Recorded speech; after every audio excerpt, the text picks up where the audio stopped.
Stan Minton is a real estate agent living in Los Angeles with what seems like a perfect life. He's filthy rich and deeply in love with his beautiful wife, Mindy. Stan has a unique way of selling properties, but his methods involve scamming clients out of small amounts of money. Over time, these fraudulent tactics add up, and one day, Stan is arrested for first-degree fraud. After being found guilty, Stan learns he's facing a minimum of 3 years in prison. Desperate, he asks his lawyer to bribe the judge. The lawyer tries, but the best deal they can get is a 6-month delay before Stan has to start serving his sentence. To make it seem legitimate, they fake a charity event, but the guilty verdict stands firm. After the trial, Stan's lawyer advises him to flee to Brazil and never come back. But with his assets frozen, Stan has no way to leave the country. He's forced to wait for his imprisonment, consumed by fear and regret. As the days pass, he grows more anxious, rushing to make the most of his remaining time.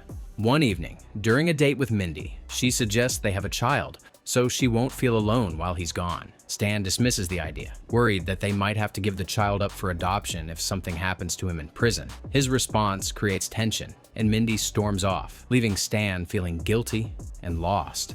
Distraught, Stan goes for a drive and ends up at a bar. While drinking, he spots a man with a prison tattoo and offers him $100 for advice about surviving prison. The man paints a grim picture. Prison guards don't care about inmate violence or deaths as long as no one escapes. He warns Stan that someone like him will likely be targeted sexually. Horrified, Stan realizes that his fears about prison life might be true. The man advises Stan to join one of the prison cliques like the Nazis, racists, or specific ethnic groups, but Stan doesn't fit into any of these categories. The man's final advice is chilling.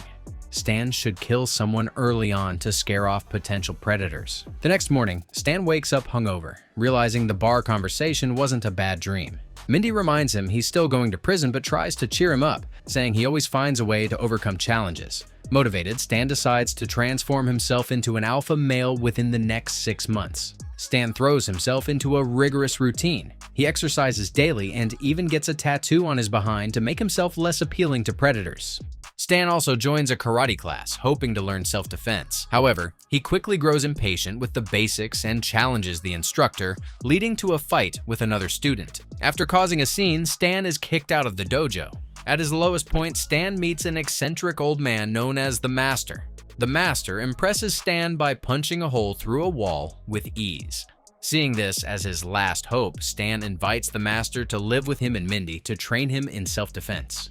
Much to Mindy's annoyance, the strange old man moves in and starts an unconventional training program. On the first day, the Master wakes Stan at 5 a.m. by pouring animal liver blood on his face. He also insists that Mindy make a smoothie out of ox pancreas and horse tongues for Stan's breakfast. The training only gets weirder and more painful. The Master hits Stan with flaming sticks, suspends him by his skin, and makes him eat scorpions and snakes. Mindy grows increasingly frustrated with the Master's smoking habits and bizarre demands. Eventually, she gives Stan an ultimatum. Either the Master goes, or she does. One night, Stan stages a fake robbery to help Mindy understand the fear he feels when he thinks about prison. But when she realizes it's all an act, she's furious. Packing her bags, she tells Stan she can't stay with him anymore and leaves. The Master, however, is thrilled by her departure. Without distractions, he believes Stan's training can become even more intense. For the next 5 months, Stan undergoes grueling training sessions. Over time, he surprises the Master by holding his own in combat. As a final test, Stan returns to the karate dojo that once kicked him out. This time, he easily defeats the instructor, proving his skills. With his training complete, Stan feels confident and ready to face prison. On the day of his sentencing, the Master and Stan's lawyer drop him off at court. Mindy, although estranged, secretly watches from her car as Stan enters the courthouse. After his sentencing, Stan is transported to prison on a bus. On the ride, another inmate tries to touch him inappropriately, but Stan quickly fights back, showing off his newfound strength. At the prison, the inmates are greeted by Warden Gask. The warden, calm but stern, politely tells them not to cause trouble for the guards. However, he makes it clear that beyond that, they're free to do whatever they want to one another.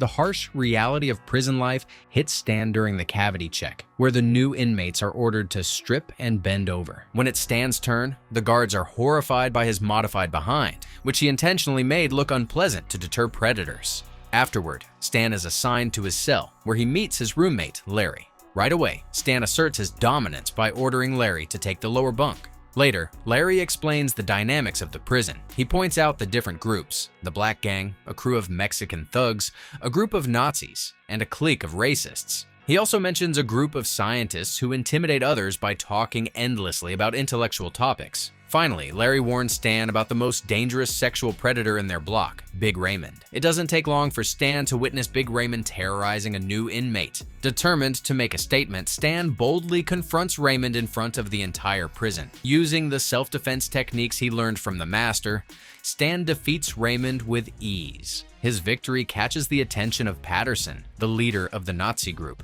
who invites Stan to join them. Instead, Stan surprises everyone by beating Patterson up too. Shortly after, Stan is approached by the African-American group, who are angry that he fought Big Raymond. Trying to lighten the mood, Stan jokingly claims that he's also black. The group, however, doesn't find it funny. Their leader orders his men to attack, and another fight breaks out. Stan takes them all down effortlessly, while the guards watch the action, clearly entertained but refuse to step in. Following these incidents, Stan's reputation soars. The inmates start calling him Big Stan, and everywhere he goes, they move out of his way. Robbie, a younger inmate whom Stan saved from Big Raymond earlier, approaches him to express his gratitude. But Stan brushes him off, insisting that he only fought for himself. Later, Warden Gask summons Stan to his office. He reveals that Stan's placement in this prison wasn't random. The warden plans to take over the prison property to build a luxury estate and needs Stan's expertise as a realtor to review the documents for flaws. In exchange, Gask promises to release Stan after just 1 year. Intrigued, Stan agrees to help, though the warden refuses to share exactly how he plans to clear the prison of inmates. Meanwhile, the inmate groups decide to unite against Stan to teach him a lesson. One day, while Stan is showering, Patterson attacks him with a makeshift knife, crafted from a melted toothbrush and razor blade. Stan, prepared for anything, pulls out nunchaku he made from soap bars and a shoelace. Using his training, he quickly defeats Patterson, leaving him injured and sent to the hospital. Missing his wife, Stan contacts his lawyer to ask if she sent him divorce papers. To his relief, she hasn't. Feeling a renewed sense of hope, Stan begins working on the warden's project. During this time, he is introduced to Dang, a former Vietnamese mafia member turned politician who is Gasquet's partner in a scheme to sabotage the prison.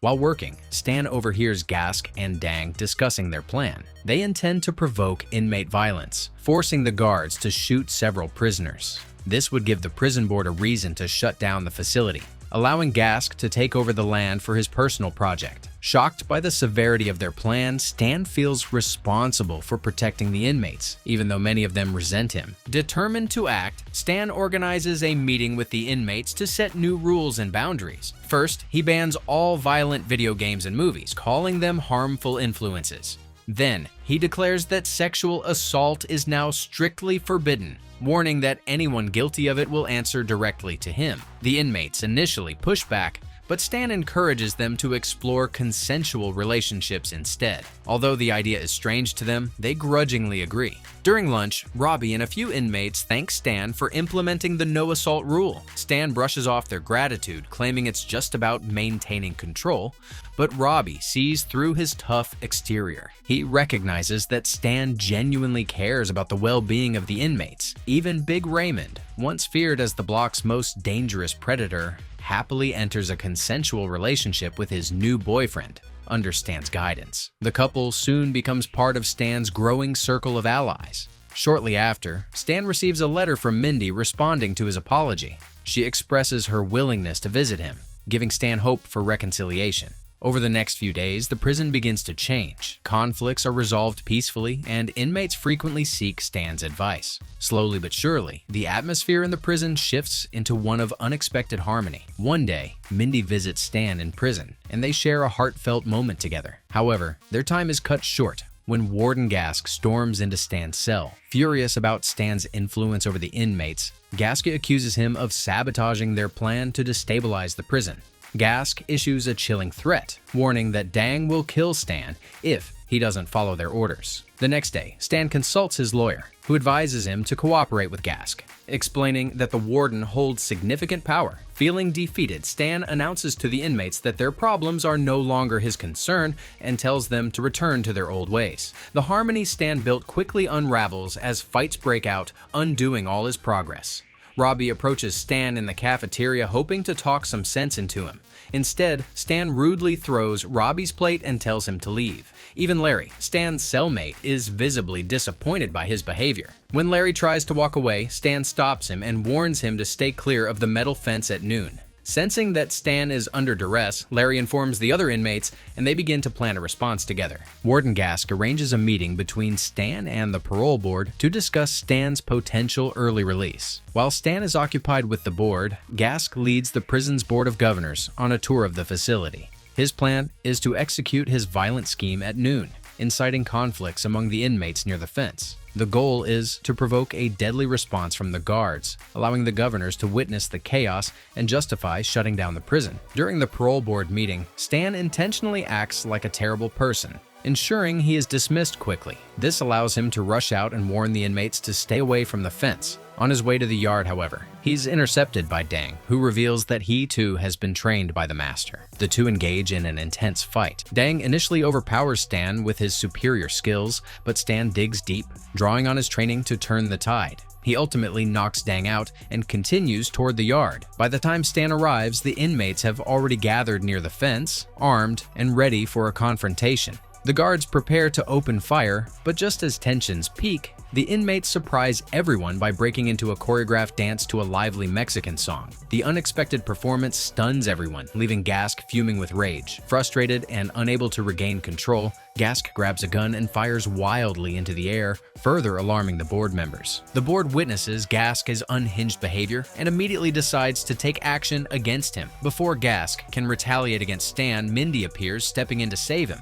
It's revealed that Mindy has been training with the Master for the past 6 months, mastering combat techniques of her own. Her skills allow her to protect Stan from Gask's wrath. The story then jumps 3 years into the future. Stan has completed his prison sentence and is finally heading home. As he prepares to leave, his fellow inmates gather to bid him farewell. Even Patterson, once his rival, shows his respect by revealing a tattoo of Stan's face on his belly, a tribute to the man who changed the prison dynamics. Outside the prison gates, Mindy and the Master are waiting to pick Stan up.